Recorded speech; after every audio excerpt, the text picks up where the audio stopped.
ezalaki ekoleka bato babeleli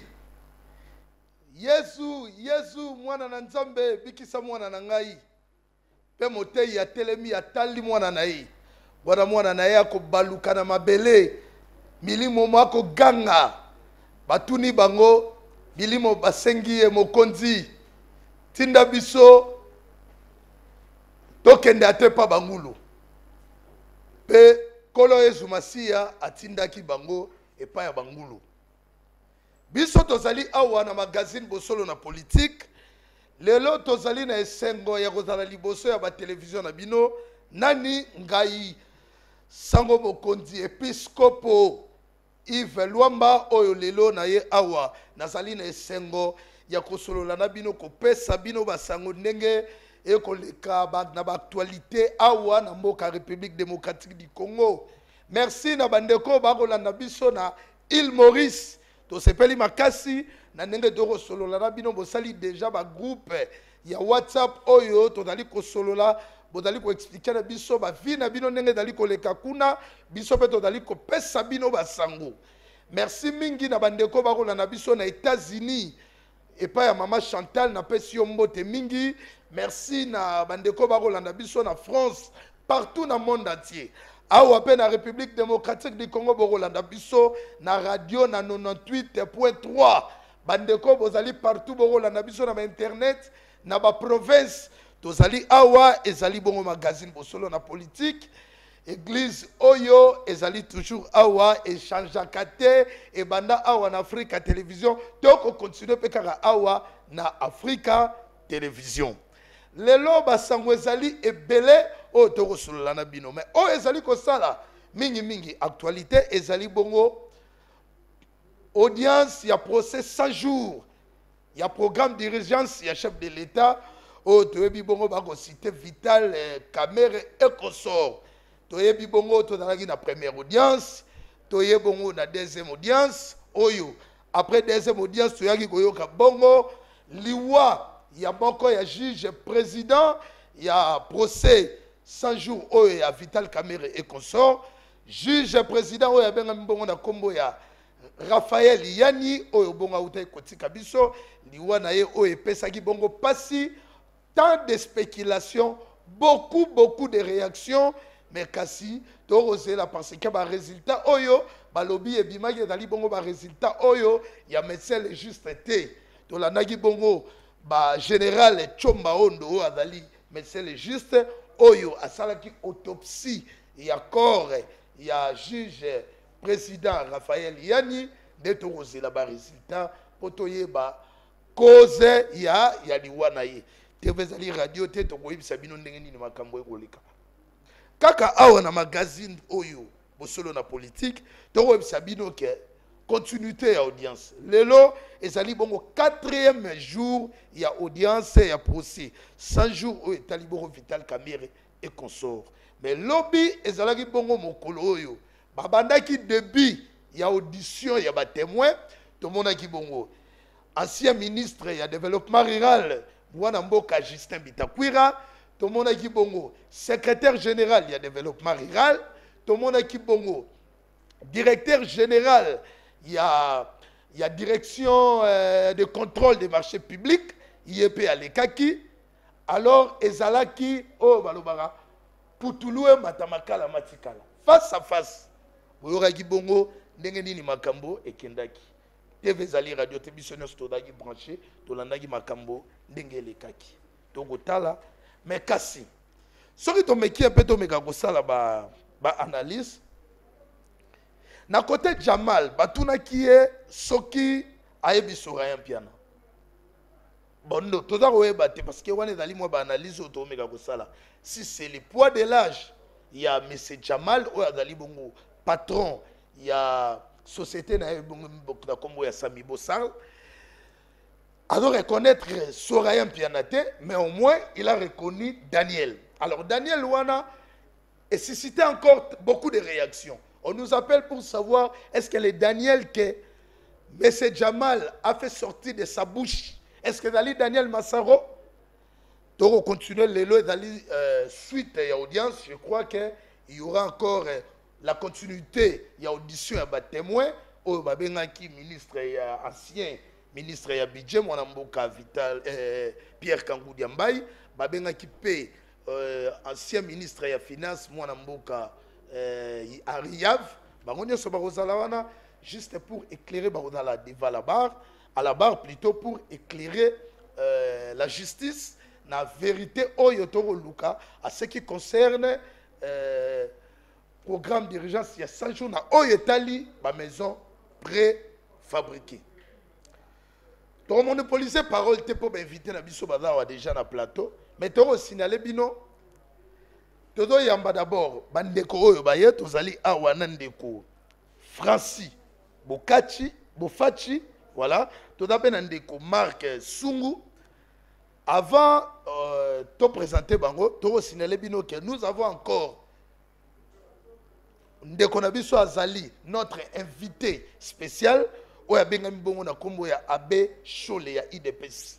O lelo azali mandaté par l'IDPS aye awa pour révéler tant de vérités qui est dans l'ombre à ce qui concerne la désignation qui va remplacer Jean-Marc Kabounde au poste de premier vice-président de l'Assemblée nationale.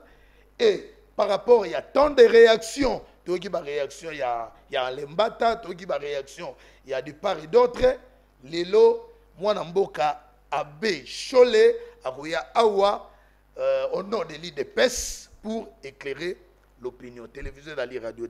Directement, tout ça, on a invité Nabiso à un plateau. Oh, déjà, on a salué. Moi, Namboka Francis Bofachi, et moi, Namboka Marc Nzungu. On a Pessimino, Motenabino. Très bien. Télévision dans la radio, on a magazine Nabiso. Directement, nga déjà nous présenter bisnon de Francis Bokachi a dalibongo cadre et en vol et puis monsieur Marc Sungu a dalibongo coordonnateur et mouvement citoyen. Voilà. Ndeko Francis Bokachi un mot d'abord na ba téléspectateur au barolanda yo na magazine au solo na politique. À vous.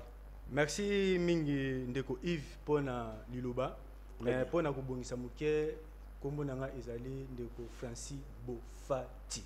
OK, Bofachi. Merci beaucoup.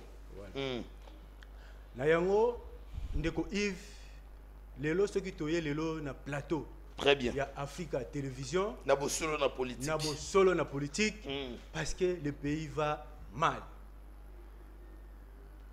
Mboka ezali ko kende mabe tobima na distraction peuple baza ko kufa njala ezali ko boma bana ya mboka. La situation économique s'est dégradée. L'insécurité règne à l'est du pays. Très bien.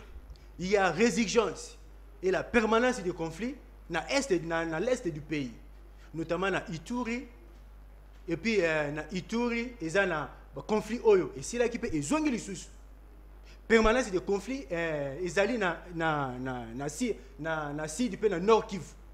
Il y a un biso le lotoé awa pour na toloba. To bimana discrétion. Voilà. Boni basango ya mwana mboka Délice Sanga. Président national ya envol mwana mboka honorable Délice Sanga azali malamu azali ko bunda eke mboka oyo to bimana discrétion oyo ezali lelo de part et d'autre. Yango zo komona lelo ke no biso awa toye lelo pona ko lobela bana mboka pona ko yebisa peuple congolais ke discrétion ekoti makasi.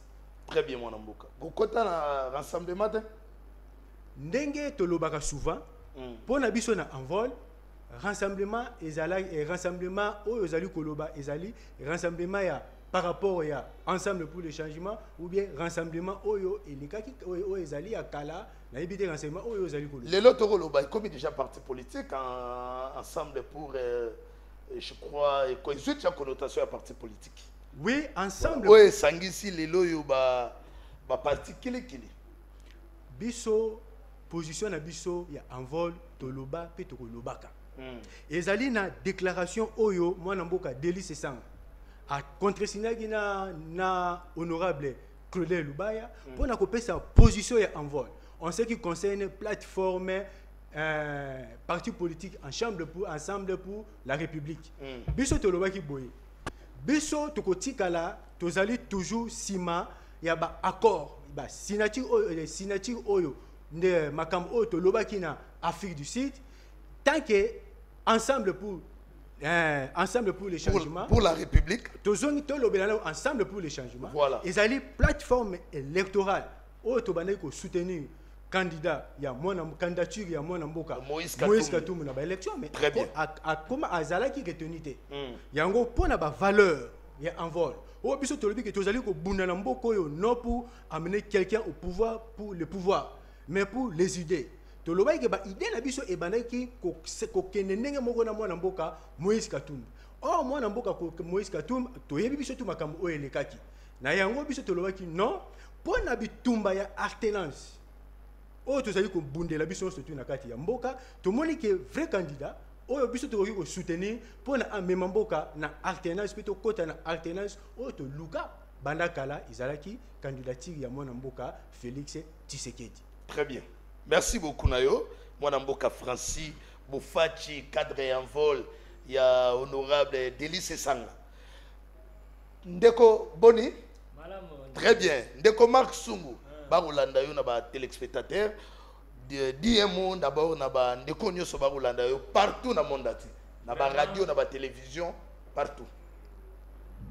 Biso mouvement citoyen PICODEC les pionniers conservateurs de la démocratie au Congo. Nous remercier Batunyo surtout au bateau de la Mboka parce que on peut s'en monter dans le collectif de l'association du mouvement citoyen, président Bayati, Yalusha, nous aussi monter, Batunyo Philippe Mbote. Ce qui est awa parce que Makambulele tout ça dans mon état de droit et ça parce que tu es kaka tolobaka. Tu es kaka tolobaka tolobike état de droit et ça te les kamubaka ngaba konzina biso ba ke de CPI. Mais état de droit et que Fatih Beton a valorisé justice en Mboka. Vraiment le monde est la chef de l'État parce que c'est pour la toute première fois dans l'histoire en Mboka na biso bazo convoquer ba député peut directeur la cabinet chef de l'État d'Osam. Il est détenu, non? Vraiment to monike mukonza Mboka wa biso. Parce que to komela ga mukanda to lobake mutu onyo so yibi mbongo ya mboka oyo CPI soko azwi yango Congo bénéficie na nini et bénéficie te de topesa par exemple à Jean-Pierre Mbembe lelo oyo compagnie na bango kufa mbongo ekena CPI Congo bénéficie de l'autre côté et vraiment yo kati biso yango tolobaki ke bakonza mboko bazoi bamboko basamba awa très bien et ndenge bazo samba nous mouvement citoyen ngata ke coordonnateur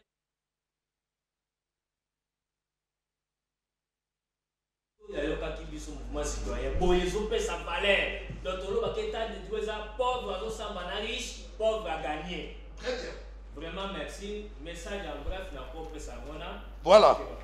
Oui, merci beaucoup. Naebi keboda ba message au boyaki nango pour na ba téléspectateurs balanda. Mais rapidement, les lotango kolobela makambu ya justice, nous profitons déjà pour annoncer aux téléspectateurs ba outi continue la biso message à partir de la direction générale et ya INC pour nous informer que arrestation ya mwana mboka Papi Okata Oyo azali cadre au sein de l'INC lelo bakangi ya wanatongo ba outi continue de la biso message. Je crois pour très bientôt tolukato yeba cause ou tout motif ya arrestation na ye. Mwana mboka Marc Sungu, mwana mboka Francis Bofachi. Tant que tu masolo ya mboka directement ne peut pas s'échapper par rapport à l'actualité de la République démocratique du Congo. Procès Vital Kamerhe. Oyo toyebi audience oyo et bato baromi kota la télévision o lega même na match ya Real na Barcelone. Eza bongo ndeko Yves. Voilà. Eza histoire banda to banda ata mobuta sala ngote. Très bien. Tobandi na mwana mboka Francis Bofachi oyo azali cadre et en vol, il y a biso lobby devant écran parce que les lieux d'aller déjà 4e jour, autant pour informer dans les téléspectateurs. 3e jour, il y a autant au talagi procès 100 jours, Vital Kamerhe consort. Audition il y a témoin par rapport à ce qui s'est passé dans le 2e jour de tout le monde qui que le ministère public À Sangaï, moyen de défense, parce que Vital Kamerhe s'est posé même des questions pour savoir les motifs, pourquoi il se retrouve à Touni au juge président, a expliqué les motifs. Il y a présence taillée dans la prison à Makala. Voilà, directement, tant que yo mo vandagi lobby devant écran au Tali, audition, il y a des témoins. Moi, Namboka, Justin Bitakwira face à Vital Kamerhe. Comment vous avez analysé? À vous, moi, Namboka, Francis Bofachi. Merci, Ndeko Yves, pour la parole. Merci, Nayo Pelokola. Ndenge nalobaka jour nazalaka awa na émission kaka awa na bosolo na politique pona kolobela makambo oyo etali programme ya 100 jours ya chef de l'État. Tozali kolandela biso nyonso ba audience ndenge zali ko évoluer. Pona koloba pour vraiment ne pas aller loin, toyebi que justice azosala musala na yango, mais nazali kozonga ndeko Yves. Très bien. Toyeba ke non eloko moko te babiloko moko boye emema biso peuple congolais na distraction. Distraction ekoti mingi. Lelo mutu nyonso amemami na oyo biso surtout tozali koloba programme ya 100 jours. Mais tozali kobosana ke na ndenge naza koloba siko na plateau na est ya République démocratique du Congo, 7 pays basi bakoti déjà na kati ya territoire national. Toza na Zambie, toza na Uganda, toza na Burundi, peuple ezali kokufa. Mais biso no surtout to memami na situation oyo ezali ko oyo tozali koyoka ya programme ya 100 jours ya chef de l'État. Oui, to boité. Et salami, mais justice, tout dit que la justice a ça la moussala. Mais rien n'empêche qu'à ce moment ici, gouvernement, Mbulamatali a des dispositions nécessaires pour que si ça résilience aux ezali, aux ezongi, aux ezosali malakati est. Et puis permanence de conflit, aux tozali ko lobe la mikolo na mikolo, biso na envol, aux ezali na kati ya Kivu. Et que ba autorité oyo bazali ko dega ko diriger mboka bazwa ba disposition pour que bana mboka ya est la République démocratique du Congo bazongela kimia bavanda na kimia et puis situation économique ezali déplorable lelo ozagoyeba inflation ekoti oyo ezako mema biso déjà na récession tout simplement parce que on surtout ozali komona oyo ezali conséquence ya déficit budgétaire. Et vraiment, il y a une question où ils allaient que l'élan de na plateau il faut tout traiter. Très bien.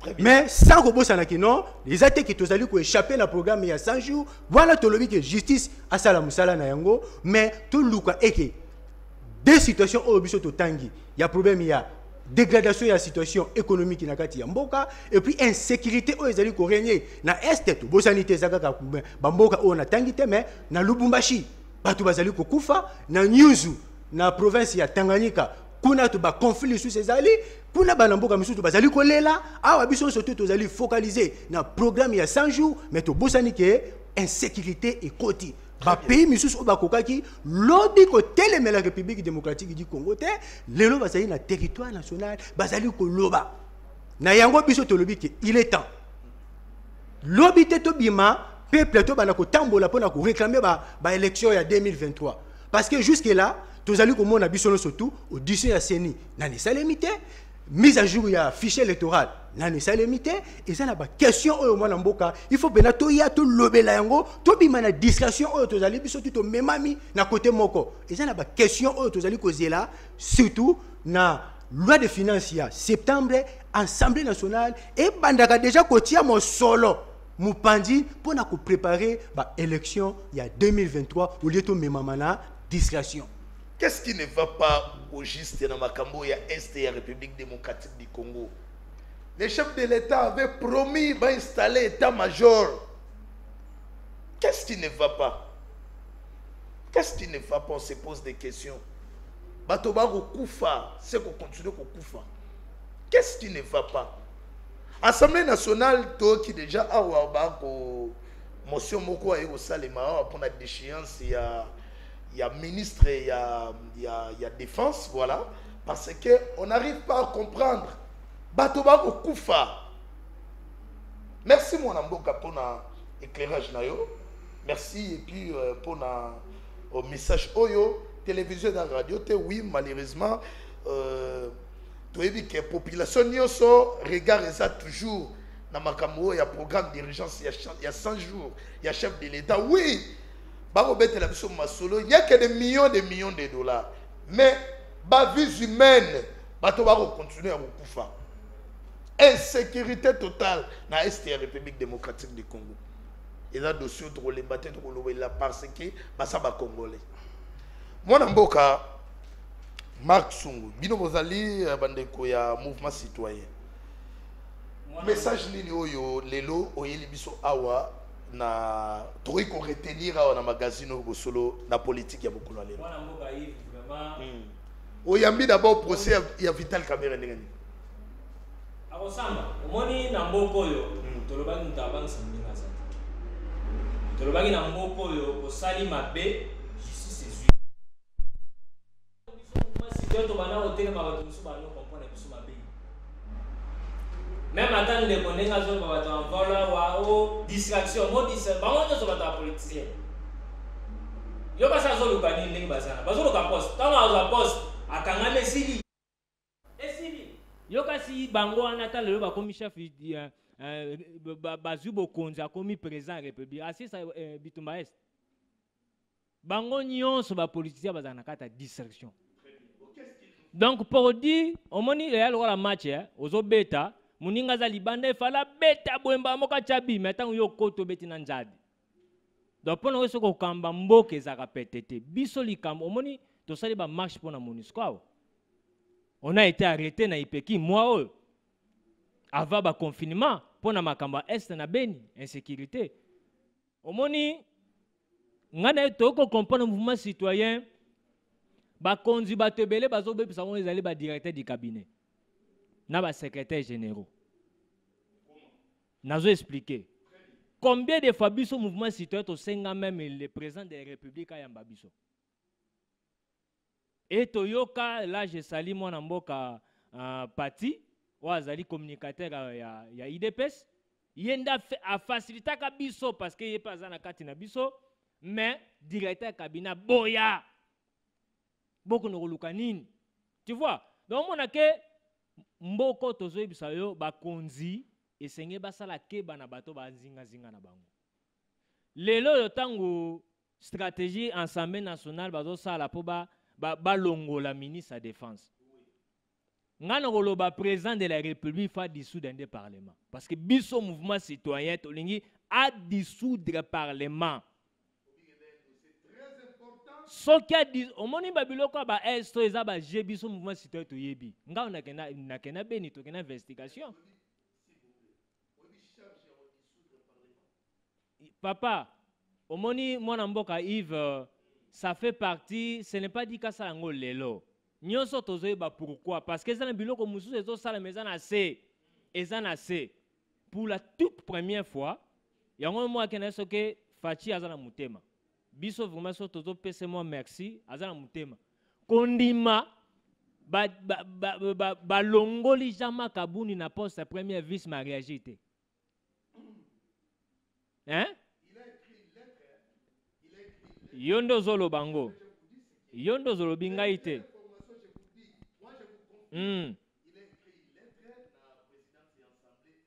ok on est une façon administrative mais en tant que président de la République il peut comme s'imposer to kutango tena ba régime utolek nanango na ba régime utolek ko simba mutazaki mutape perdre pour le baquet l'état de droit est là ok l'état de nazongi na kata masolo message oyo toleka kawa ba télévision ba yoka ke bino bandeko ya Picodec voilà vous avez les soucis de contribuer na makambo yo ezali kotambola na kati ya mboka oyo assez concerne le changement conseiller chargé en matière de corruption les mettre pourquoi ça mais toujours c'est un chef de l'état chabiso ya parce que nous on a des dossiers autant on a du mal il y a aussi l'investigation on a du mal il y a qu'on transmettre mes fonds parce que biso mouvement citoyen ça vit par rapport aux faits.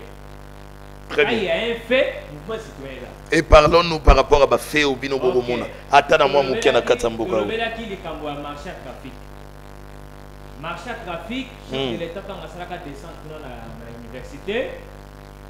ba maman nyonso bagangaka bateki marché na campus wana. OK, très bien. Ah, chef de l'État atala gouverneur Gentini atala conseiller spécial que je salue Tito, monsieur Tito atala ni biso pe mouvement c'est to zala c'est que dossier zalia dossier wana tobandi kolandela doit comprendre ezani ezaki ancien bourgmestre ya Mongafula Olivier ça yo le même justice to lukaye parce que ba plainte ezebele to éviter ceux qui azawa ceux qui ndengeni apesa espace moko na mutu mo babenga ba Mese Bodo nde azoteka mabele à l'état. Il fait partie de moko ya ba vendeur ya marché sikoyo asalini. Donc, marché est commis habitation. Wenze kufi esika ba maman ba kolukela bana moyen de vivre. Donc wenze comme esika moka mukie. Wana wapi wana? Na trafic. Très bien. Trafic est dans la commune ya Lemba, to na commune ya Mongafula. Très bien. OK. Le monsieur otangi kombo comment nani? Bodo. Monsieur Bodo azali nani? Azana un simple vendeur ya marché mais lelo a commandé yenda commande wala chef ya koteka mabele ya campus. Au nom de qui? To éviter. Là il fallait voir ça l'investigation moi na mboka Marc Sungu. Mais c'est nazo koma. OK. Moi na mboka. Donc c'est ça qui ministre ya affaires foncières urbanisme et habitat, le ministre provincial abaki savoir que bokoma to komaki on a écrit to senga ki basa la descente.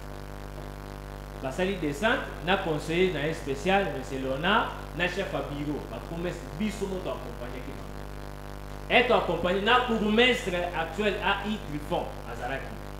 Mais une chose grave ce que l'équipe lelo ezaki mission moko officielle même monsieur Bodo kaka bato ya tekela wana sangisi bango alekisi bango na chaîne na ba télévision ba lobote ministre provincial aninga teka bato moko baya na ba lokola ya banga bato ba costume o balataki ba costume ani bateka non ndena ko éclaircir soki bamonaka biso c'est lundi passé ezalaka équipe ya ministre provincial ya urbanisme et habitat affaires foncières na biso tokite pour na mener banquette batali bamoni bandako tongama kosaka na wenze. Très bien, na trafic biso mouvement citoyen tozoloba ke lokola rapport esalami et pas ministre provincial et que pas gouverneur a comme mukanda afin que le général Kasongo baya kobuka bandako wana. Très bien. Et puis balandela monsieur Bodo azoteka ba ateka mabela l'état na qualité nini document nini apesa batu wana to nazana document rapidement pour barosala biso pesile. OK. Très bien. Document oyo. Très bien. Document oyo bourgmestre ya Mongafula AI asali annulation il y a un titre précaire. Très bien. Titre précaire, M. Bodazara a un titre précaire en tant que vendeur. Mais le là, comme il côté, Bourgmestre a senti que est commis danger, annulé en haut. Très bien. Dès qu'on a annulé, on n'a pas copie pour information. Très bien. On a transmettre. M. Bodosco a influencé, va vendre un sous afin que ça la marche, afin que ça télémé la Bourgmestre. Bourgmestre a salé le côté zané, puis son mouvement citoyen de télémé la loco. Très bien, moi, Namboka. La général Kasongo, l'andem son monsieur Bodo, parce que son joueur d'influence, son muta année, très bien, rapidement, Chité, un dernier message pour toi, et pas Yamou Namboka, Francis Bofachi. Nazoko Chité pour la collaboration, Senga, toujours dénoncé. Na bras Congo azo sanctionné bato azo longola bato misala sans kofuta ba décompte. Très bien. Dans un dossier moko awa to landeli, je pense que justice ezali et commis dans na suka. Ezana monsieur moza conseiller juridique ya bras Congo mais c'est Yves. Yenda bloka ka dossier même l'inspection du travail ba calculer des comptes finalité. Même il y a un tribunal de travail, jugement ça la volonté. La gloire à Dieu parce que le président tribunal et le travail actuel a tout ça la moussana. Mais c'est Yves, tous autres dénoncés, tika ba trafic influence tout ça la wana. Très bien. Bra Congo za yote, bra Congo za pona bana mboka. Merci beaucoup. Bon, longoli mutuna musala, bo futa et des comptes final na parce que daki licenciement abusif. Très bien. Message à te retenir na yo mwana mboka Marc Sungu, Odali coordonnateur ya mouvement citoyen Picodec. Voilà les lots yaki. Bon à dénoncer na combo ya monsieur Bodo. Bodo, je crois. Bodo. Monsieur Bodo qui est le vendeur, il y a espace, il y a trafic. Na sima ya université, il y a Kinshasa. Il y a un ministre provincial déjà qui t'a eu dans la descente. Tu as un gouverneur de la ville, province de Kinshasa. Na période où tu as traversé le coronavirus. Ma maman va redébrier, bandego va redébrier, mais ce qui est en prise publique, et comme il y a bandaku, et il ça passe. Tu as un bino vraiment, pour s'impliquer dans le dossier, que la justice soit faite. Tout le monde dit document d'annulation, oyo à titre précaire au bourgmestre, après ça qui pas M. Bodo. Et puis bino ba bourgmestre. Dossier à suivre. Merci na yo mwana mboka pour la information, télévision d'Ali Radio et puis pour na mwana mboka monsieur Yves Oyo Azali na Bra Congo to ki message ndenge le télévision da radio te. Merci na justice pe ndenge ba ko sala busala. Mwana mboka toyepa na yo mwana mboka Francis Fachi. Voilà. Continuez mon message, je vais découvrir Rolanda yo. Nini autre yiko sala vous étape politique pour que paix et à rétablir, à la retrouver dans l'Est. Pour ma campagne, bateau balemi monto passi, til le lo bateau va continuer à souffrir dans l'Est et la République démocratique du Congo. Merci Nebouki pour la avant de répondre à la question, bisa nandeko eke biso na envol. Tozali kosala oyo babengi opposition constructive. Très bien. S'il faut dénoncer, nous dénonçons. S'il faut soutenir, tu peux soutenir. Puis après avoir soutenu ce que c'est une proposition, tu peux proposer. Raison pour laquelle, à un moment donné, tu vas aller soutenir qui candidature à Félix Tshisekedi. Parce que tu sais pourquoi tu soutiens qui candidature à Félix Tshisekedi pour une mission d'actenance. Mais ce qui te montre que non à un moment donné, te montre que discrétion est côté. Il faut te dénoncer. Tu dois dénoncer que tu côté na discrétion. Biso to sala opposition pour proposer. S'il faut dénoncer, tu dénoncer. C'est pour cela biso to lobby que biso na kati ya envol, tu dois ko sala opposition constructive, tu dois dénoncer. Tina souka. Très bien. S'il faut proposer, tu dois proposer. S'il faut soutenir, tu dois soutenir. Très bien. Dans une question na mutuna na yo pona Esther. Kuna na Esther ndeko Yves. Problème ya bana mboka oba zwami na kati ya Esther ezaliete na campagne.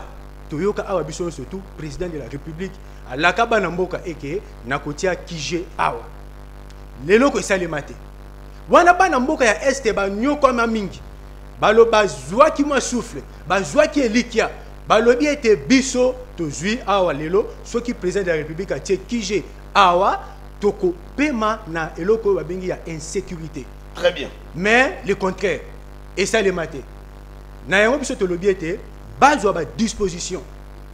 Bazwa ba disposition nécessaire pour na ko trouver nani sécurité pour na ko zongisa sécurité na kati ya Est de la République démocratique du Congo, oyo bana mboka bazali ko kufa, bazali ko mona pasi moi butu, bazali ko tambola pona nyonso wana pona résilience na permanence ya conflit, oyo ezali ko tungisa etando wana ya biso pe ndenge na rappeler lisusu 7 pays ezali na kati ya territoire national na tangeli occupation ya ba pays étrangers bazali awa bazali la République démocratique du Congo. Merci mon mboka TV d'Ali Radio te, tozana mon mboka abe chole o ba rozela awa. Déjà, tu consommes moi ta nabiso message de la fin rapidement. Message de la fin moi na mboka Yves na lobiete tozali koloba boye. 2023 ekomi pembele. Rapidement ezali musikate. Tozali ko senga na gouvernement. Ndenge bazali ko sala eke basa la biso basa déjà ba correctif budgétaire. Oye ko corriger budget. Oh, ils allaient proposer 1 minute en 2019.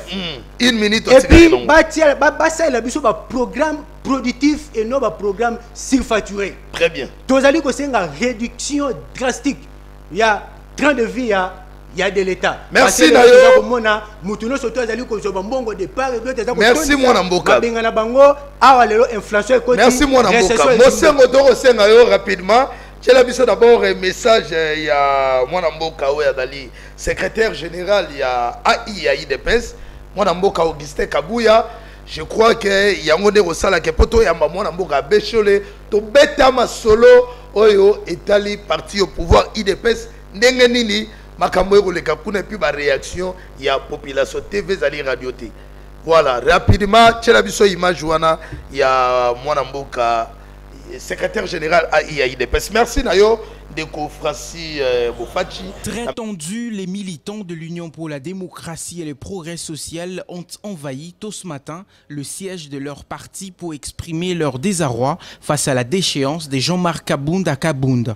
Arrivé sur le lieu, Augustin Kabouya, le secrétaire général, a apaisé les esprits tout en promettant aux militants de revenir vers eux pour la restitution de son entretien avec le staff. Réaction à Bisso et Koyebana. Oui, général. D'abord, bino ba jeune na bengi comité ya ligue des jeunes bango bazaliao na bengi bango ba président na bino ligue des jeunes bango na ebisi bango ba pote ba fédéraux na ba sectionnaire ba cellulaire na bengi tous les 4 présidents fédéraux bazana kati ligue des femmes bazana kati. C'est pour vous dire quoi, Likamboyo, Tozu Yango au sérieux. Prêts à défendre leur leader, le militant du parti au pouvoir disent n'attendre que le mot d'ordre qui leur sera communiqué incessamment. Vous savez ce que nous avons assisté hier, c'est une complicité, n'est-ce pas, de nos amis qui sont considérés comme en alliance avec l'IDPS, mais malheureusement le coup infligé, c'est un coup irresponsable. Comme un parti politique, nous sommes obligés de respecter le mot d'ordre qui sera défini dans quelques instants par les hiérarchies des partis. C'est pourquoi d'ailleurs à l'entrée du jeu, je me réservais à ne pas vous dire un mot. Mais nous disons seulement à la population de rester confiante et fidèle au président Félix Antoine Tshisekedi et aussi à l'UDPS. D'autres criaient que Jean-Marc Kabound a été acheté par les membres de l'FCC, mais aujourd'hui tout le monde a compris que Jean-Marc Kabound n'a pas été acheté.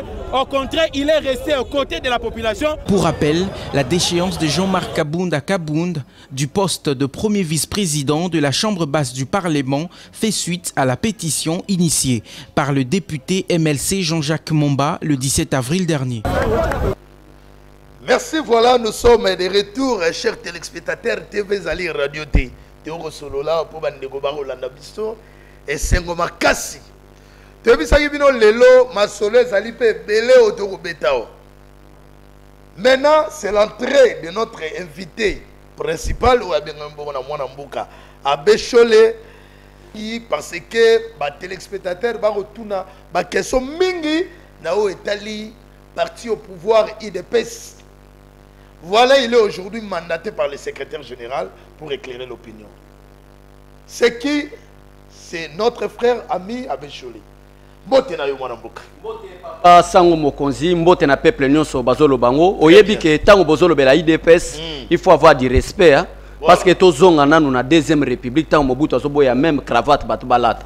Tozonga na deuxième république parce que liberté d'expression ezalaka te. Même dernièrement na régime wuti kolekao. Bazako pesa accès na mutu nyonso te, apesa opinion na e. Mais mboka eza biso nyonso ba congolais, seul parti élité. Même bande ko ya envol na moni bango bazo bunda lelo ke toza na distraction. Heureusement lobike bango nde baza na distraction. Nani amemaki éveil patriotique pona ko yebisa peuple ke botelema. Biso tozala na liberté d'expression. Mboka eza biso. C'est un seul parti politique, IDPS, à travers les héros super héros national ndenga na benga kae Etienne Tshisekedi wa Mulumba. Parce que parler le nom de Mobutu na mboka oyo atoza na kati ya chambre na il faut za na mobali lokole Etienne Tshisekedi wa Mulumba. Ba Delice Sanga bazalaka wapi? Ba Martin Fayulu bazalaka wapi? Ba Jean-Pierre Bemba bazalaka wapi? Ba Moïse Katumbi bazalaki wapi? C'est l'IDPS qui a lutté pour la démocratisation de la République démocratique du Congo. Yangwana lobake quand vous parlez loba na yo parce que Félix Tshisekedi a l'année des actions, ba parti politique boza la libre bon loba mais parlez. Mais quand vous parlez, il faut avoir un soubassement. Maloba yo zolo bezana soubassement juridique. C'est ça notre problème. Et heureusement bango bazana distraction, biso tozana distraction parce que maintenant to lutter peut tozaba victorieux parce que la dictature pour namboka na biso esili, il y a maintenant un nouveau vent à travers son excellence président Félix Tshisekedi Tshilombo. Très bien, mon amour. Merci beaucoup. Maintenant, on va grimace là, on va soler de belé to solo là. Ouais. Très bien. Bah téléspectateur puis bah Rolanda biso. Merci beaucoup. Bah biso face à face ngana yo pour bah luka ba comprendre. Merci beaucoup. Na kena yo rapidement. L'homme fort de l'IDPS à l'Assemblée nationale, Jean-Marc Kaboun, destitué. Les autres Rigoloba, est-ce qu'ils allaient perdre pour Félix Antoine Tshisekedi étant son œil dans la chambre législative et l'Assemblée nationale aujourd'hui déchu? Je peux dire oui ou non parce que l'aide du président d'abord c'est le peuple congolais. Moutouaza si ma président Félix Tshisekedi ce n'est pas Jean-Marc Kaboun, mais c'est le peuple. Peuple Mobimba, la composition de toutes les 26 provinces. Mais le peuple va représenter. Le peuple va représenter. N'a pas député ou badali na Assemblée nationale. Le peuple va représenter, mais n'oubliez pas, c'est la Constitution à son article 5 qui stipule que la souveraineté de l'État n'appartient pas au Parlement, mais au peuple congolais. C'est la raison pour laquelle c'est lui qui est derrière Félix Tshisekedi. C'est le peuple congolais. Quand on vote des lois là-bas, au monde représente sa population. Mais tout là même, M. Joseph Kabila à l'époque, où il a changé la Constitution. Bazala qui n'a pas parlementaire, pourquoi changer l'article 5? La souveraineté de l'État appartient au peuple. Comment vous avez réussi la destitution de Jean-Marc Binoboyamba qui est très déçu, avec des comédies, sans même respecter la procédure interne. Quand je parle de la procédure interne, c'est l'article 30 et l'article 60 du règlement d'ordre intérieur. C'est ça l'article interne. Ce n'est pas les lois de la République. Mais bango moko ba député, madame Jani Mabunda bazai nakati. Tant ba lobi que oh c'est notre chambre. Il faut tozala na makambo zo tambwisa biso papa sango. Yango na yebiso que tant qu'un homme politique azoloba et sengeli maloba ne ezala avec un soubassement. Bango moko ba lobi tokota na chambre tozala na règlement d'ordre intérieur na biso. Na règlement d'ordre intérieur na bango procédure na leza respecté. Pourquoi na lobi procédure respecté? Pourquoi Jean-Jacques Mamba a poursuivi? Pourquoi ça poursuivi? Parce que l'auteur de la pétition de la décision de Jean-Marc Kabounda s'appelle M. Jean-Jacques Mamba du MLC. Jean-Jacques Mamba du MLC ndé aza auteur de la pétition pour décider Jean-Marc Kabounda. Mais wana aza na ba poursuite judiciaire parce que il y a même des députés ba signature na bango ezali na kati mais mususu aza na Lubumbashi azo regretter. Et Moutoua qui refonde Jean-Jacques Mamba, ce n'est pas de l'IDPS, mais c'est de l'IMC. Ça, c'est le premier élément, Papa Sango. Deuxième élément, comment est-ce que nous sommes à une coalition? Le patron de la coalition, ce n'est pas Joseph Kabila, mais c'est le président de la République. Ok. Conformément à l'article 78, alinéa 2, qui donne plein pouvoir au président de la République, s'il n'a pas la majorité parlementaire, il doit aller chercher la majorité parlementaire. Et Jean-Marc Kabound est le fruit de la majorité parlementaire. Très bien. Comment est-ce que nous sommes à une majorité parlementaire, un parti politique moins de 15 députés, Bako a décidé Jean-Marc Kabound il y a une procédure respectée. Tu as avancé total état de droit. On l'accuse de l'immaturité. Ça, c'est Jean-Jacques Mamba, l'initiateur de la pétition. Et aujourd'hui, déjà, il est acquitté par la justice. Il n'est pas acquitté. Ça, c'est l'article 57 alinéa 4. Au moment où le parlementaire va dans la session, mais Moutonagi na résidence surveillée. Oui. Aujourd'hui, il est libre. Non, il n'est pas libre. Donner une liberté provisoire ne signifie pas que vous êtes libre. Balobi conformément parce que Félix Tshisekedi du souci des années. Félix Tshisekedi du souci des années que les individus vont au-delà de Yamibé Kwamboka. Félix Tshisekedi a lingui article sur la Constitution, la loi sur la République démocratique du Congo. Elle a respecté à son entièreté. Conformément à l'article 7 alinéa 4, moi liberté provisoire momentanément parce que dans la session parlementaire. Très bien. Voilà. Est-ce que vous prenez acte de la destitution de Jean-Marc? Nous prenons acte, mais il y a des événements autour préparés pour Namakamboya. Politiquement parlant, avec des soubassements juridiques. N'oubliez pas que l'IDPS n'a communiqué la destitution à Jean-Marc Kabound, signé par le secrétaire général. Pas de problème, c'est notre secrétaire général. Okay. Parce que Baza a un mandat spécial, il y a un chef de l'État qui était élu dans le Congrès. Baza officiellement reconnu dans l'IDPS. Très bien.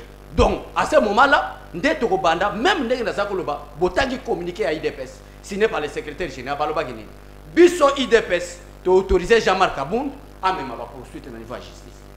Parce que tu comme un état de droit, un état de droit, parce que tu as parti au pouvoir, tout ça, Jean-Marc Kabound, qui est de confondre. L'avenir nous donnera raison. Merci beaucoup à tous les téléspectateurs. Nous vous signalons que le président AI Mwanamboka Jean-Marc Kabound, voilà, il a écrit une lettre à Madame la Présidente, il y a Assemblée nationale, voilà, pour demander acte légal et justificatif. Voilà par rapport à la destitution étant na poste ya premier vice-président de l'Assemblée nationale. Moi, Namboka a bêché le taureau qui est nous pour te éclairer les téléspectateurs. Merci. Le président a eu des lits de pèse qui est bon. Voilà, il est premier vice-président de l'Assemblée nationale. Voilà. Il a pris acte. D'ailleurs, il a voté par rapport à sa sortie, qui a mis tête haute, voilà, et tout, et tout, et tout. Comment, et après, il a encore écrit une lettre à la présidente de l'Assemblée nationale. Mais quand d'abord vous éclairez les téléspectateurs, pour les Cambouanais, ça m'a flou et suscité plusieurs réactions dans la politique. Donc, merci beaucoup, Papa Sango. On a envoyé un peuple Jean-Marc Kabunda a comité, mais a répliqué à une lettre de notification. Oye uti na Madame Janine Mabunda. Très bien. Pour que Jean-Marc Kabunda Kabunda, que ngai en tant que présidente de la chambre, n'a constaté destitution na yo na nzela ba vote. De Jean-Marc Kabunda Sengeli a répondre. Na kati ya réponse à Jean-Marc Kabunda répondre nini? Albina za désolé et na ba regret na ba inquiet. Pourquoi? Comment est-ce que bokoki ko destituer mou? Né na uti ko yepso na début awa, ba procédure ezali respecté de Nazali informé. Alors je prends seulement acte. Donc il a tout simplement répondu dans lettre moko ya notification au Madame Janine Mabunda alinga yebisai. Et jusqu'à présent, Jean-Marc Kabunda sali ma kelele était silence nae nde yango zo monezo bangisa bato belé. Donc on sait qu'on a des téléspectateurs déjà boti dans SMS parce que moi dans mon cas, donc on sait qu'on a déjà kuna na régie, bon préparer les biso ba téléphone pour envoyer ma SMS. Il y a des téléspectateurs. Nous sommes censés avoir des SMS et des téléspectateurs. Ndeko Chole a longtemps entendu awa na magazine Oyo. Bosolo la politique et les autres zali na awa. Nous sommes censés éclairer les téléspectateurs. Mais SMS boti de la biso na bandego boro la biso en direct na radio na Africa FM na 98.3 to aussi dans les bino ge magazine Oyo et zali bongo en direct boti na ba SMS tabino to zali awa na mwana mboka. Les loyo mwana mboka, qu'est-ce qu'on peut retenir de l'IDPS? IDPS conflit. Laissez-moi vous dire. IDPS, il y a conflit. IDPS, INC, il y a un conflit.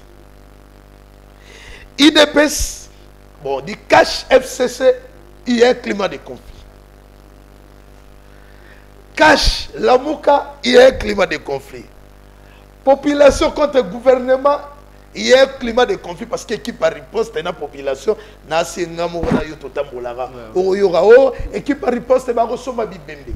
Donc cela veut dire que gouvernement parce que ministre il y a santé, il y a gérer équipe par riposte na population kotoyo conflit na conflit.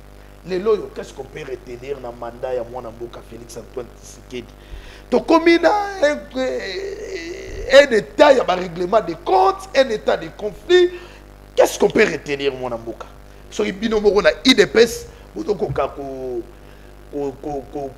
retrouver, péter entre binomoro d'abord de la même famille politique.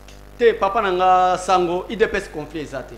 Laissez-moi vous dire, laissez-moi vous dire, par rapport à la réaction, les autres, on a un problème, il y a désignation, il y a premier vice-président dans l'Assemblée nationale. Laissez-moi vous dire, le professeur Alain Bata conteste. Laissez-moi vous dire, mon amboka, ancien secrétaire général Jacques Chabani est contre. Laissez-moi vous dire, comme vous êtes allé Béla, ceux qui n'ont dit qu'autant que là, professeur Chilumbu, Peter Kazadi. Donc, Bandeko Bele conteste, y compris même mon amboka fils Moukoko, qui a fait même d'autres déclarations, toujours à contester par rapport à ce qui concerne la désignation, il y a premier vice-président de l'Assemblée nationale. Qu'est-ce qu'on peut retenir dans le conflit d'origine de l'IDPS? Non, Papa Sango, nanda kwa mutunyoso, même na kati ya chaîne Nabiso Africa TV, au peuple Balanda Rabiso, je crois ordre ça. Je crois qu'il y a un directeur général, il y a aussi un directeur général radio. Je crois qu'il y a un directeur de programme, il y a aussi un directeur de programme radio. Ça, c'est l'ordre établi dans une entreprise. Également, comme l'IDPS est un parti politique, et c'est l'ordre est établi. Papa Sango, qui peut engager l'IDPS pour lui? Qui est en train de faire des discussions pour être au Bimisa, actuel gouvernement, est en gestation? Qui? Est-ce que c'était Paul Chilou? Est-ce que c'était professeur André Mbata?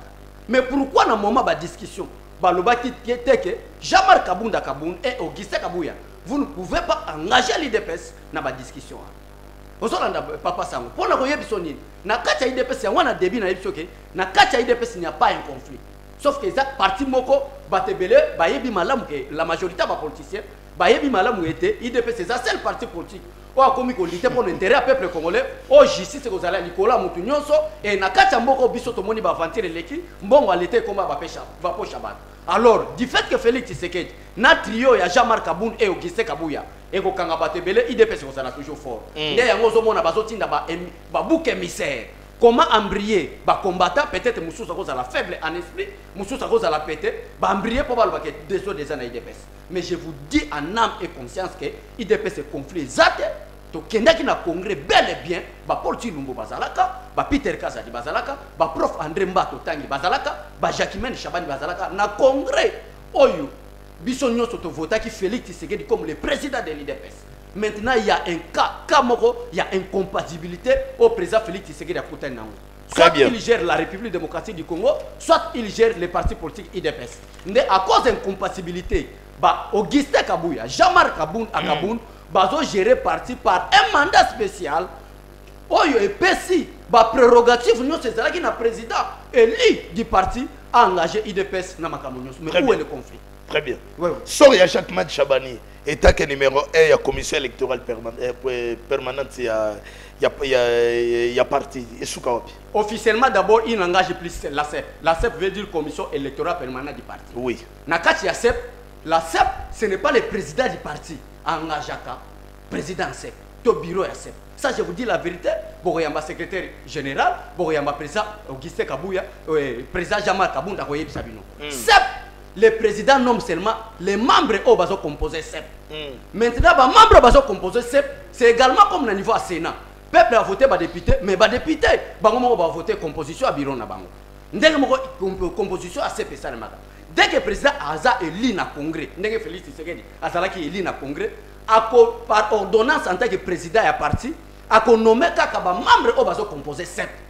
Bazali, je crois bien, 37 à 38 membres.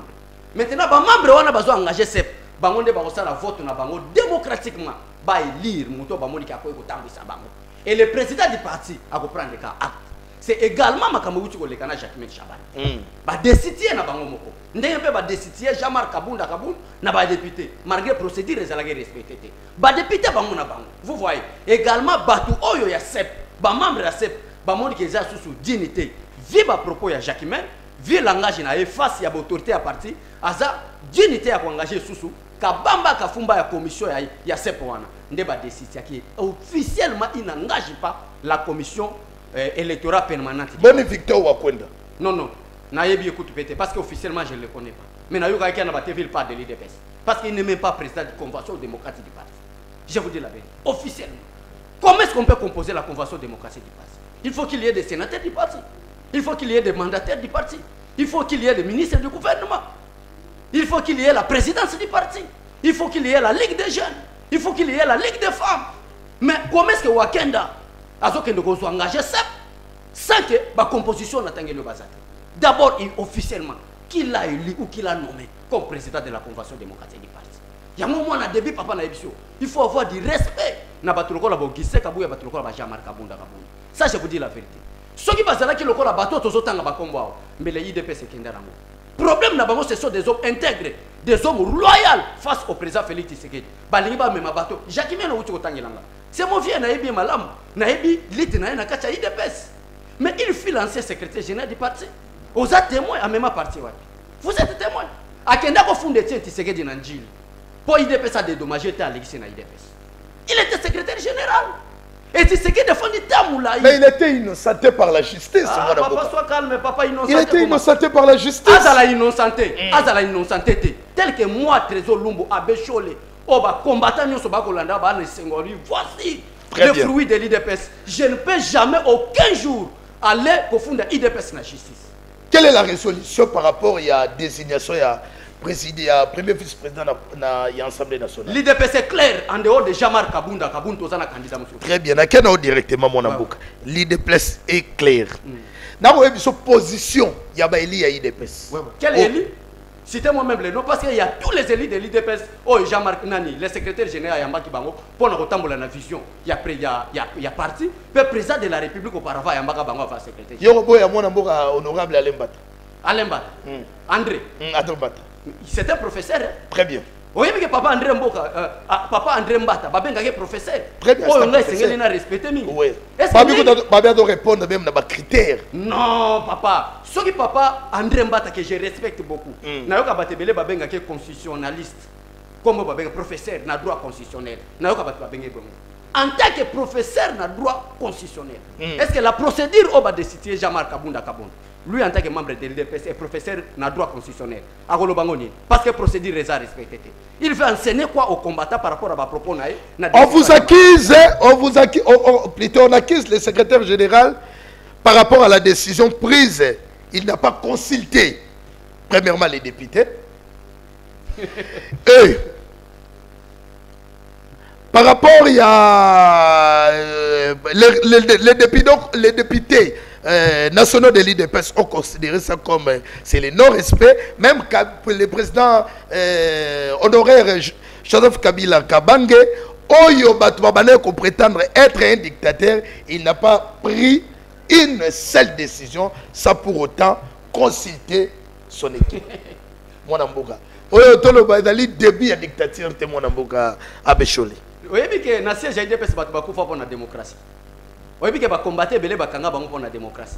Comment est-ce que parti batubakufa pour la démocratie, to ko instaurer to longo li démocratie to tchaso dictature. Eza lokuta. Kaka ba image où tu ko lancer na télévision na yo. Eza déclaration à Jean-Marc Kabunda. Déclaration ngo asala ngo tango nini. Tango consultation et salemi na exécutif du parti. Quand on parle de l'exécutif du parti, on voit la présidence, c'est-à-dire secrétariat général, la carte secrétariat général, et ça, na exécutif Mobimba. On parle de la Ligue des jeunes, de la Ligue des femmes, et tous les députés de l'IDPS, c'est-à-dire tous les élus de l'IDPS. Dès après réunion à Bango, on est de l'heure de situation jusqu'à 22h. Basala qui na carte réunion, na salle à réunion, na siège à l'IDPS. Et l'anda déclaration na vidéo où tu connais na carte Africa TV au peuple au Hollande. Déclaration à Jean-Marc, il y a Auguste Kaboué Zakini. Alors, il y a une décision à mon côté. Le cas de réunion, il y a hiérarchie. Dans une position, il y a déposé une hiérarchie. Il y a parti dans la décision parce que tu as communiqué final. Merci, merci mon amboka.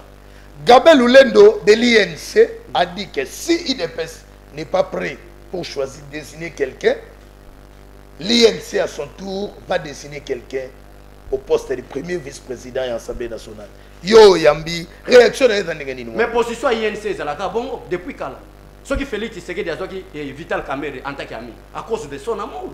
Nana yebi makamba INC. Et ça, je vous dis la vérité, de quoi INC, soit d'accord avec papa Sangoto sur la débat contradictoire. Ce n'est pas un problème pour éclairer l'opinion Pepe Bayan. Nana yebi Vital Kamerhe. T'as la procès à Vital Kamerhe, l'équipe met match tout à l'heure à la télévision. Pourquoi? Parce qu'on connaît la position de l'INC. C'est le poste non du Cachemire de l'IDPS. Madame Boga, yo boya INC, nani yo kutu tango lelo lo babo baramu ya irrégularité par rapport à la procédure. C'est grâce à qui? Il y a un élu à INC? Non, mon frère. Naebi, papa Sango. La politique congolaise se souplétait s'agiter. Le coup la Félix Tshisekedi. Apparemment comme on a comme si sur le Simon Toumbate pour nous retrouver faux en écriture. Non, notre débat n'est pas là. Débat n'a biso ezana faux en écriture à Jean-Jacques Mamba. Mais débat n'a biso ezana na règlement d'ordre intérieur. Très bien. Il y a parti à 4 chambre et Assemblée nationale. Et ça déjà m'a dit. D'abord, Jean-Marc Kabunda, ça c'est la deuxième lettre. Deuxième lettre où tu retournes une lettre notifiée d'abord la présidente de l'Assemblée nationale qui a ça surpris. Mais première lettre avant destitution a commencé déjà lettre la présidente de l'Assemblée nationale. Alors que du fait que la procédure n'est pas respectée et nous sommes en coalition, dès que moi je suis destitué, ce n'est pas Jean-Jacques Mamba, mais c'est toi, la présidente de l'Assemblée nationale. Voilà, réaction de ma population, merci beaucoup. Ba SMS Ekokota awa. Domoni ndeko moro awa ndeko Gustave voilà atini message awa alobi ça fait qu'est-ce qu'il a écrit? Il a demandé à ce que IDPS va dans la très prudent parce que les FCC risquent de déjouer encore l'IDPS comme Esalemaka à l'époque avec Bruno Chibala et Sami Badibanga. Moi, je suis les commandes par rapport à ma réaction ou à ma texto. FCC bazana ta on a te parce que ko bossa nte FCC ndé aza fruit ya Emmanuel Shadari comme candidat président. Ezanga hinini pour ba publier président de la République. Attention, on va risquer de tirer parmi député IDPS dans le Parlement et puis vous retrouvez Moko na poste premier vice. Mais papa Sango, c'est-à-dire autant qu'il communique à IDPS c'était. C'est lui qui va partir. Oya kokende, c'est-à-dire toko bete ma kofité. À ça l'histoire est à la démocratie, mais les sous-bassements juridiques par rapport à la communiqué. Tu seras destitué. Osola na makamu cour constitutionnel, osola makamu mikolote, nenen kuluna bati lukwe. État de droit quotidien. Bah yebi communiqué à IDPS makamu elobi. Biso to bangate. Donc peuple balandi biso par rapport à question bozala calme. FCC bazana tawanate jusqu'à présent IDPS est toujours au top. Ndekoboko ototi na message à lobby vous de l'IDPS, comment vous réfléchissez? Kabounde était la bête noire des FCC. On disait qu'il ne respectait pas les autorités morales du FCC. Ce complot avec MLC, c'est pour éjecter Kabounde. Mais Alexis Tamomama ne cesse d'outrage contre les chefs de l'État. Il est tranquille et vous commencez de vous disputer des postes de premier vice-président de l'Assemblée nationale. Comment Oyambi, message Oyamwana Mboka, de la réaction? Non, Alexis Tamomamba, Aza tranquillité. Il y a une deuxième invitation. Oui, comme lié par le procureur de la Cour de cassation. Aza tranquillité. Et Makambo Alexis Tamomamba Sali, ce n'est pas à l'IDPS de répondre. IDPS, nous sommes parti politique, mais Alexis Tamomamba, Aza président à Sénat. Ozomona, Aza la deuxième invitation, Congolais, vous allez calmer. Ceux qui appliquaient deuxième invitation, Binomo Boebi, qu'est-ce que la Constitution, les lois de la République disent à ceci? Quel que soit que le Sénat a interdit la poursuite contre le président et le Sénat. Non, le Sénat n'est pas au-delà. Le Sénat n'est pas au-dessus de tous les citoyens, au-dessus de toutes les institutions. Il y a seule une institution qui est au-dessus de tout. C'est l'institution Cour et tribunaux. Nous avons dans ma commune à que la justice élève une nation. Ce n'est pas les députés ou les sénateurs à élever une nation, mais c'est la justice. Mais c'est cette justice qui a besoin de M. Alexis Tambo. Alors voir mon ambouga, bakanga mu pepe na maboko te. Mais attendons fois. On dit un jour que le directeur du cabinet des chefs de l'État a cause à la prévenir. Baso bengue directeur du cabinet, baso bengue prévenir Vital Kamerhe. Directeur du cabinet chef de l'État. Supposez-vous que directeur du cabinet a pour Mobutu. Tobo a kotanga na biso na Joseph Kabila pour Isasika Mobutu. Directeur du cabinet Mobutu devant les bars. Est-ce que le peuple congolais doit comprendre que il y a un changement? On cite le nom des chefs de l'État à tout moment dans le procès. C'est le nom le plus cité dans le procès. Il bosse à la guy. Pourquoi tu as non, là. C'est le nom le plus cité. Il bosse à il y a ancien ministre du développement rural, Justin Bitampouira. Mais si quoi, le nom le plus cité est là comme chef de l'État. Il faisait tout au nom des chefs de l'État. Dès la première audience, Papa Sango, Kamera Baniko Tanga Bakomba Batuna avec les achats. Atanga Bakomba Bet, même le gouverneur de la Banque centrale, comme on les a cités. Atanga Bakomba Bat. Or, en citant les noms, il faut avoir des preuves palpables. Ceux qui preuves exactes, le chef de l'État, conformément à l'article 69 de la Constitution, on appelle les garants, les premiers citoyens de la République. Dès qu'ils sont cités comme on est sans des preuves palpables, une fraction va bien outrage au chef de l'État. Ça, c'est l'outrage au chef de l'État. Et M. Kamere doit faire beaucoup attention en tant que président de l'INC. Outrage au chef de l'État est punissable. Très bien, mon Ambouka. Merci beaucoup. Jean-Marc Kaboul destitué. Vital Kamerhe, qui est le directeur du cabinet des chefs de l'État. À détention à Makala, ce n'est pas qu'un élément d'indice qui montre que la façon de fragiliser le pouvoir des chefs de l'État en quelque sorte. Non, non. Pouvoir à Félix Tshisekedi en tant que garant de la nation, ils allaient baser dans Mibeko. Sous-bassement à Félix Tshisekedi, c'est la démocratie, la justice. D'ailleurs, les missions sont belées quand même dans Nzela Afrique. Place Félix Tshisekedi, quand je parle Félix Tshisekedi, c'est-à-dire sa famille biologique. Pour informer que dès que moi je suis chef de l'État, et ça, c'est Béatrice Batbaïbate. Bon, confondre Makambouya République, na Makambouya famille Tshisekedi Wamulungu. C'est le président de la République, c'est Félix Tshisekedi. Amis, oui, on est amis. On n'est pas en conflit avec l'INC, moi encore avec Vital Kamerhe. Mais justice, c'est ça, Congolais. C'est notre justice. Kamerhe, c'est notre frère. Alors, Bolingi, tu de partager comment? Tu as justice, tu soutenir un individu? Non. Nous soutenons la justice congolaise. Quel sera l'avenir de l'Assemblée nationale sans le premier vice-président? C'est la justice qui va nous départager au cas où la procédure n'est pas respectée. C'est la justice qui va nous départager. En complicité, en collaboration avec les chefs de l'État. N'oubliez pas l'article 148 de la Constitution qui impose au président, c'est une imposition. Au cas où il y a des crises, le président paie, le peuple peut compléter, dissoudre le Parlement. Très bien. Wow. Et quand est-ce que dissolution est dans un moment de crise où ils ont frappé la Constitution de la République? Et la coalition continue, FCC cache. Bon, je ne sais pas comment est-ce que la coalition peut encore continuer. Parce qu'en faisant des analyses politiques, nazana komona ke no bati azana ko kende liboso bati lukwabu papa pisango il faut yebisa peuple congolais na moment oyo FCC bazalaki majorité parlementaire AFDCA ya bati lukwabu ezaki divisé na nenenkulu mais lelo cour constitutionnel yeyo azana ko lobake no ba député wana nyoso bayaki na moment ya campagne na parti politique mo ya AFDC oto yebi seul président ngo se bati lukwabu makambo zana ko changer na pete nyoso pa na ko yebisa peuple que peuple nyoso même vous êtes du Bandundu. Vous êtes dit que ça, personnellement, moi, je suis du Bandundu, je suis à 100%. Mais quand on a cité un parti politique, on a diabolisé Félix Tshisekedi. Moulouba wana ko gérer mbokate. Lelo Félix Tshisekedi a une longue même. Moi, dans Zambie, na bolingo. Ba politiciens nyonso sont le passé. Je ne peux pas continuer à finir le passé.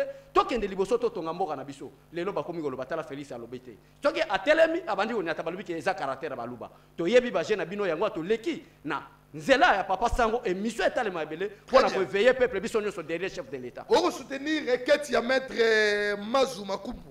Nao etali ordonnance ya nomination ya premier ministre, ya ba premier vice-ministre, ya ba ministre pe ya ba vice-ministre. Nazo soutenir rango parce que ezo kende moko ya ba valorisation chef de l'État. Il faut pas nommer formateur. Ouais ouais. Baluka majorité. Ouais ouais. Serait simité to kebela destitution. Ouais ouais, c'est clair. Moi na mboka destitution bi makambo ko sena biso. Est-ce que vous nommez ba animateur à Seni? Sois calme papa. Tout est prêt pour le président de la République, l'intérêt du peuple congolais.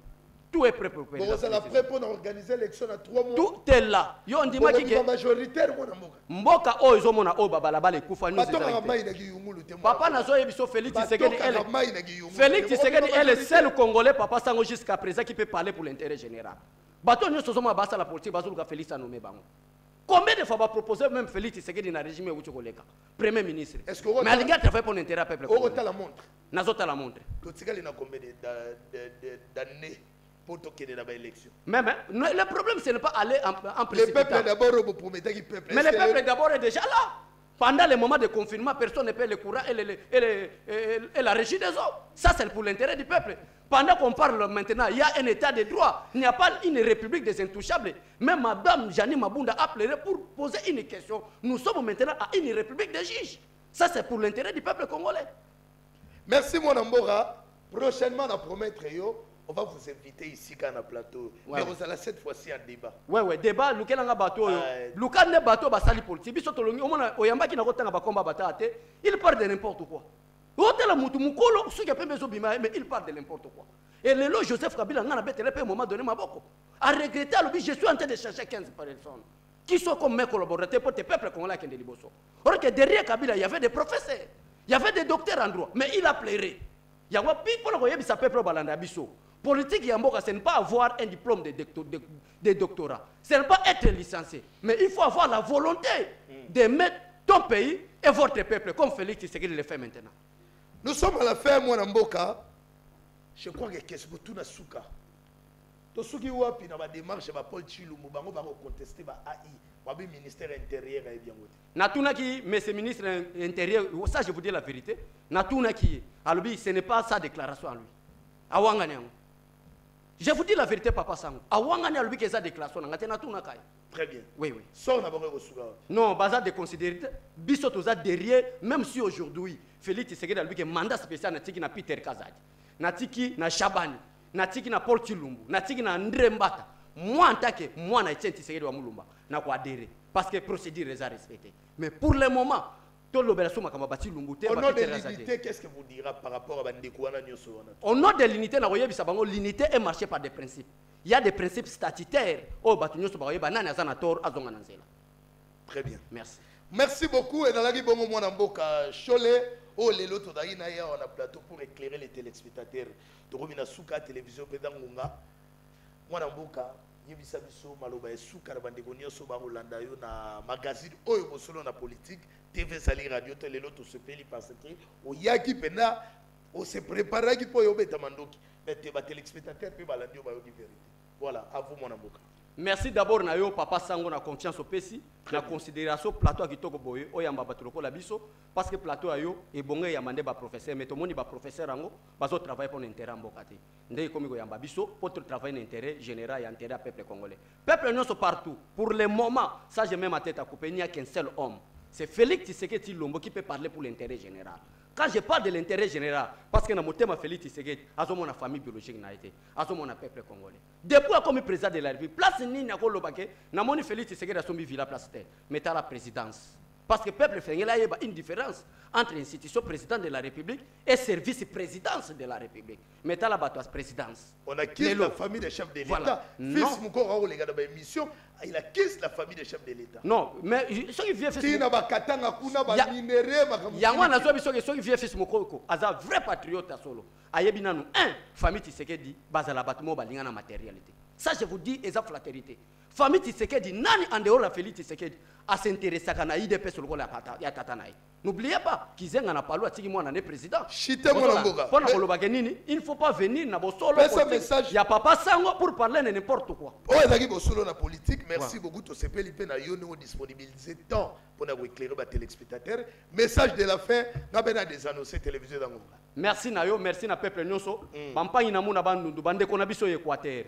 Derrière Félix Tshisekedi to soutenir pour être mboka na biso ekende liboso. Très bien. Merci beaucoup. Tokomi bongo na suka ya magazine na biso bosolo na politique.